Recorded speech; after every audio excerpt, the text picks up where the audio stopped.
क्या आपने कभी गौर किया है कि ऑफिस में वो इंसान जो सबसे कम बोलता है, मीटिंग में उसकी एक बात पर सबके सिर हिल जाते हैं? या फिर वो दोस्त जो कभी आर्ग्यू नहीं करता लेकिन ग्रुप में जब भी प्लान बनता है उसी के हिसाब से बनता है? ये कोइंसिडेंस नहीं है दोस्तों, ये एक कला है, द आर्ट ऑफ परसुएशन। सच कहूं तो हम में से ज्यादातर लोग ये सोचकर जीते हैं कि अगर हम सही हैं तो लोग मान ही जाएंगे। लेकिन रियलिटी चेक लीजिए, दुनिया में सबसे ज्यादा टैलेंटेड लोग नहीं बल्कि सबसे ज्यादा परसुएसिव लोग आगे बढ़ रहे हैं। वो सीईओ जो बोर्ड रूम में बिना आवाज उठाए फंडिंग ले आता है, वो सेल्स पर्सन जो मुस्कुराते हुए डील क्लोज कर देता है, वो लीडर जिसके पीछे लोग खुद ब खुद चलने लगते हैं। इन सब के पास एक सीक्रेट वेपन है और वो है परसुएशन की साइकोलॉजी। आज की इस फास्ट पेस्ड हाइपर कॉम्पिटिटिव दुनिया में सिर्फ मेहनत काफी नहीं है। आपको अपने आइडियाज को लोगों के दिमाग में इस तरह प्लांट करना होगा कि वो सोचें कि ये ख्याल उन्हीं का था। Sounds manipulative? नहीं दोस्तों, ये मैनिपुलेशन नहीं, ये कम्युनिकेशन की सबसे रिफाइंड फॉर्म है। और अच्छी बात यह है कि इसे सीखा जा सकता है। आज मैं आपको लेकर चलने वाला हूं एक ऐसी जर्नी पर जहां हम एक्सप्लोर करेंगे बर्ग बॉब की ग्राउंड ब्रेकिंग किताब को, वो किताब जो खोलती है परसुएशन के उन साइकोलॉजिकल सीक्रेट्स को जो आपकी जिंदगी बदल सकते हैं। ये सिर्फ एक बुक समरी नहीं है, ये है आपकी पर्सनालिटी का कंप्लीट ट्रांसफॉर्मेशन।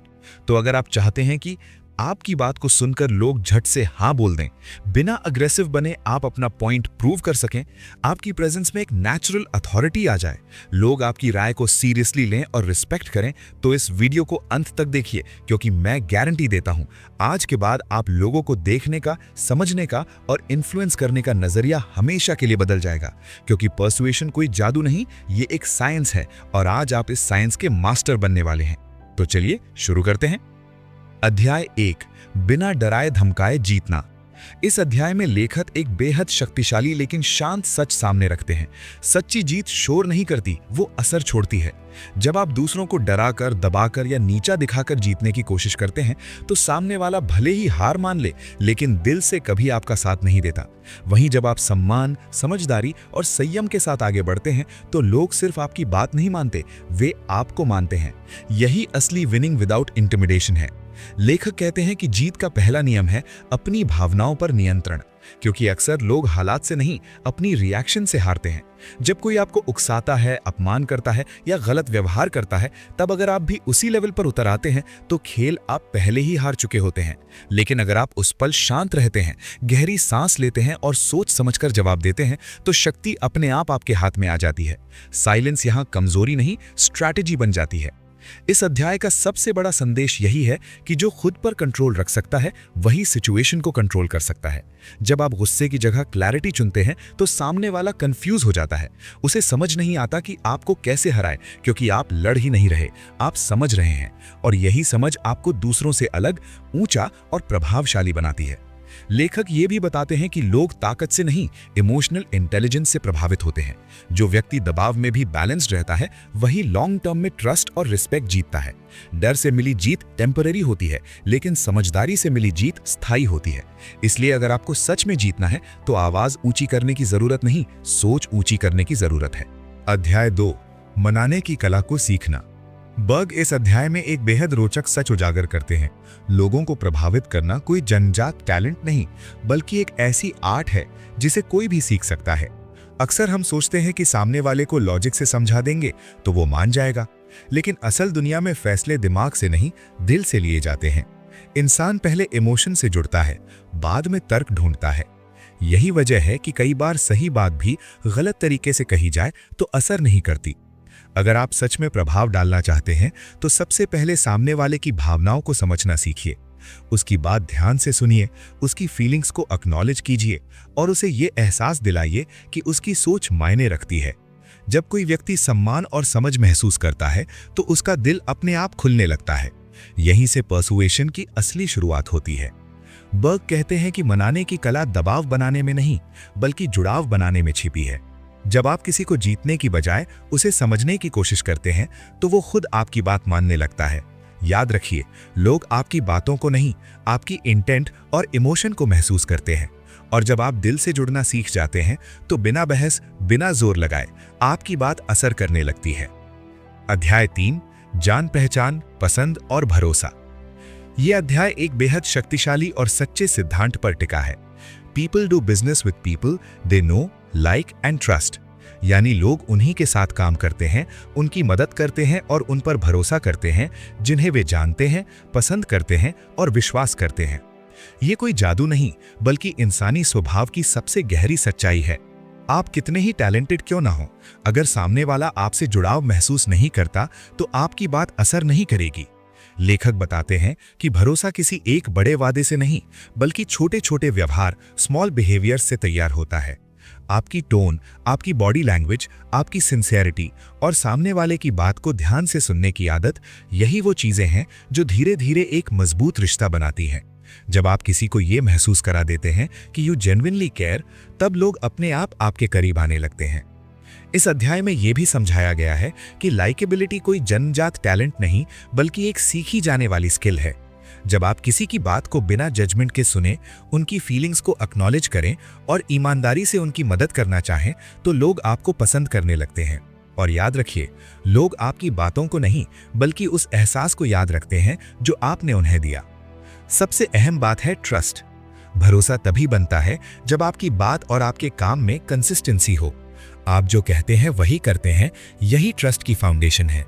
अगर आप छोटी छोटी बातों में भी ऑनेस्ट रहते हैं, प्रॉमिसेस निभाते हैं और गलतियों को स्वीकार करना जानते हैं, तो लोग आप पर आंख बंद करके भरोसा करने लगते हैं। लेखक एक खूबसूरत बात कहते हैं, trust is built when your intention is clean. जब आपकी नीयत सिर्फ फायदा उठाने की नहीं, बल्कि वैल्यू देने की होती है, तब रिश्ते लंबे समय तक टिकते हैं। यही अध्याय हमें सिखाता है कि पर्सुएशन का असली राज क्लेवर वर्ड्स में नहीं, बल्कि कनेक्शन में छिपा होता है, क्योंकि अंत में लोग आपकी इंटेलिजेंस से नहीं, आपकी ऑथेंटिसिटी से जुड़ते हैं। अध्याय 4, लोगों को अपने बारे में अच्छा महसूस कराएं। मनाने की कला का सबसे शक्तिशाली और अक्सर अनदेखा किया गया रहस्य यही है, सामने वाले को इंपॉर्टेंट महसूस कराना।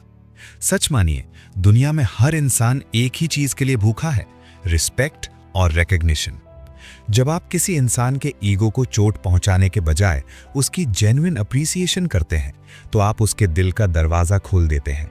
और जिस दिल का दरवाजा खुल गया, वहां लॉजिक से ज्यादा इमोशंस काम करने लगते हैं। जब आप किसी से बात करते समय ये दिखाते हैं कि I value you, your opinion matters, तो सामने वाला अनजाने में ही डिफेंसिव होना छोड़ देता है। अब वो आपको विरोधी नहीं, बल्कि अपना मानने लगता है। यही वो पल होता है जहां पर्सुएशन बिना जोर लगाए काम करता है। लोग आपकी बात इसलिए नहीं मानते क्योंकि आप सही हैं, बल्कि इसलिए मानते हैं क्योंकि उन्हें आपके साथ अच्छा महसूस हो रहा होता है। याद रखिए, क्रिटिसिज्म लोगों को बदलता नहीं, बल्कि उन्हें दूर कर देता है। जबकि एक छोटी सी प्रेज, एक ऑनेस्ट कॉम्प्लीमेंट या रिस्पेक्टफुल टोन किसी भी मजबूत दीवार को पिघला सकता है। जब आप किसी की स्ट्रेंथ को हाईलाइट करते हैं, तो आप उसके भीतर की बेस्ट वर्जन को जगा देते हैं। और इंसान हमेशा उसी व्यक्ति की बात सुनता है जो उसे खुद पर भरोसा करना सिखा दे। असल इन्फ्लुएंस वही है जहां आप सामने वाले को छोटा साबित करने के बजाय बड़ा महसूस कराएं। जब लोग आपके साथ बात करके खुद को बेहतर, समझदार और वैल्यूएबल महसूस करते हैं, तो वे न सिर्फ आपकी बात मानते हैं, बल्कि अगली बार भी आपकी ओर खींचे चले आते हैं। यही है पर्सुएशन की असली पावर, दूसरों को जीतना बिना उन्हें हराए। अध्याय 5, हर चीज पर बातचीत संभव है। बर्ग इस अध्याय में एक जरूरी भ्रम तोड़ते हैं कि नेगोशिएशन सिर्फ बोर्ड रूम या बिजनेस डील तक सीमित होती है। सच तो यह है कि हमारी रोजमर्रा की जिंदगी ही बातचीत से बनी है। सैलरी हो, रिलेशनशिप हो, प्राइज हो या रिस्पेक्ट, हर जगह नेगोशिएशन चल रही होती है। फर्क बस इतना है कि कुछ लोग इसे लड़ाई समझते हैं और कुछ लोग इसे समझदारी का खेल। बर्ग कहते हैं, बातचीत कोई वॉर नहीं है जहां एक जीते और दूसरा हारे, बल्कि ये एक इमोशनल प्रोसेस है जहां दोनों पक्ष जीत सकते हैं। वे समझाते हैं कि जब आप बातचीत को ईगो की जगह एम्पैथी से करते हैं, तो सामने वाला आपको विरोधी नहीं, सहयोगी मानने लगता है।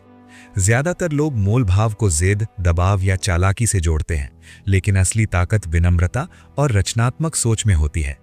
जब आप सामने वाले की जरूरत, डर और उम्मीद को समझते हैं, तब आप ऐसे समाधान निकाल पाते हैं जो सिर्फ आपको नहीं, बल्कि दोनों पक्षों को संतुष्टि दें। यही है विन विन सिचुएशन। बर्ग ये भी बताते हैं कि सफल बातचीत शब्दों से ज्यादा टोन, टाइमिंग और इंटेंट पर निर्भर करती है। अगर आपकी आवाज में सम्मान है और आपके इरादे साफ हैं, तो ना भी अक्सर हाँ में बदल सकती है। बातचीत का असली जादू इस बात में है कि आप क्या कह रहे हैं, उससे ज्यादा ये कि आप सामने वाले को कैसा महसूस करा रहे हैं। अंत में बर्ग एक बेहद असरदार बात कहते हैं, हर बातचीत दरअसल एक रिश्ता बनाने का मौका होती है। अगर आप हर नेगोशिएशन को सिर्फ फायदा उठाने का जरिया मानेंगे तो आप थोड़ा जीतेंगे और बहुत कुछ खो देंगे। लेकिन अगर आप इसे विश्वास और समझ बनाने का अवसर मानेंगे तो न सिर्फ बेहतर डील्स मिलेंगी, बल्कि लोग खुद आपके साथ आगे भी बातचीत करना चाहेंगे। यही है बातचीत की असली कला, जहां शब्द कम और समझ ज्यादा बोलती है। अध्याय 6, मुश्किल लोगों से कैसे निपटें।